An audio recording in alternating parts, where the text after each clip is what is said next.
Eu vou te contar uma coisa, uma dessas que a ciência registra, mas não sabe muito bem o que fazer com ela. Fala, soberanos! Eu sou Nai Santos e isso aqui eu te conto. Existe uma cirurgia documentada em que uma pessoa foi tecnicamente declarada morta de propósito. O caso mais estudado disso aconteceu com uma mulher chamada Pan. Ela precisava operar um aneurisma cerebral gigante, tão perigoso que os médicos precisaram fazer algo extremo. Pararam o coração dela de propósito, esvaziaram o sangue do corpo e baixaram a temperatura corporal até 15 graus. Nesse estado, não existia batimento cardíaco, não existia atividade cerebral mensurável em nenhum aparelho. Pelos critérios médicos, ela estava literalmente, ou melhor, clinicamente morta. E foi exatamente nesse momento, sem coração batendo, sem cérebro registrando nada nos monitores, que ela relatou depois com precisão impressionante os instrumentos cirúrgicos que os médicos usaram, as conversas específicas que eles tiveram durante o procedimento e detalhes do ambiente da sala de cirurgia que ela não tinha como ter visto ou ouvido. O caso foi registrado por um cardiologista, publicado formalmente e até hoje é citado como um dos relatos mais documentados desse tipo de experiência. E não é um caso isolado, existe outro relato de um paciente em coma profundo por 7 dias, sem nenhuma atividade detectável no córtex cerebral, atendido por uma equipe médica na Holanda. Quando ele acordou, ele se lembrava exatamente de qual enfermeira tinha retirado a dentadura dele durante o procedimento de emergência e onde ela tinha guardado. Segundo o próprio médico responsável pelo caso, não existia atividade cerebral suficiente nos aparelhos para justificar aquela memória.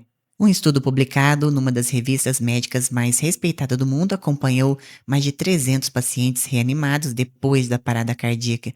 Quase um em cada 5 dos relatos, algum tinha experiência consciente durante o período em que deveria estar, segundo todos os critérios médicos, sem consciência nenhuma.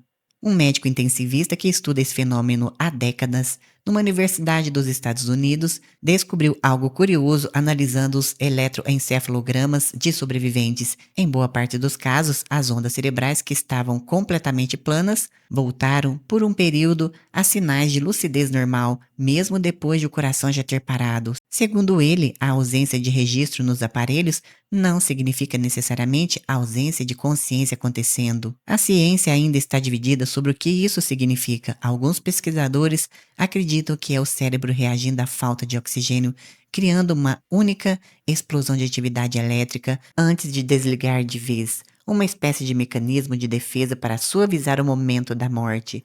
Outros defendem que esses relatos sugerem algo muito mais radical, que a consciência não é simplesmente produzida pelo cérebro, como um motor gera movimento, mas talvez seja recebida por ele como uma antena recebe o sinal que já existia antes. Repara na diferença entre essas duas ideias. Numa, quando o cérebro desliga, a consciência desliga junto, sem exceção. Na outra, o cérebro é só o receptor e pode haver sinal mesmo quando o aparelho que capta esse sinal está momentaneamente fora do ar. Nenhuma das duas está provada, mas o fato incômodo que nenhuma das duas teorias consegue explicar completamente sozinha é que gente clinicamente morta, sem atividade cerebral registrada, está trazendo de volta memórias precisas, verificáveis, de coisas que aconteceram enquanto ela deveria estar ausente de si mesma. Esses relatos aparecem documentados em todas as culturas do mundo, independente de religião, de crença, de nível de escolaridade.